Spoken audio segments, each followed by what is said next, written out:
այս է կամքը իմ հոր, որ ինձ ուղարկեց։ Բոլոր նրանք, ում հայրն ինձ տվել է, նրանցից ոչ մեկին չկորցնեմ, այլ վերջին օրը հարություն առնել տամ նրանց։ Այս է իմ հոր կամքը, ամեն ոք, ով տեսնի որդուն և հավատա նրան, ունենա հավիտենական կյանք, և ես նրան վերջին օրը հարություն առնել տամ։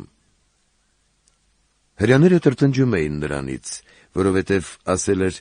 ես եմ երկնքից իջած հացը։ Եվ ասում էին. սա Հիսուսը չէ՞, Հովսեփի որդին, որի հորն ու մորը մենք ճանաչում ենք, իսկ արդ ինչպես է ասում. ես երկնքից իջա։ Հիսուս պատասխանեց և ասաց նրանց. մի քրթմնջեք իրար մեջ, ոչ ոք չի կարող գալ դեպի ինձ, եթե նրան չձգի հայրը, որ ինձ ուղարկեց, և ես նրան վերջին օրը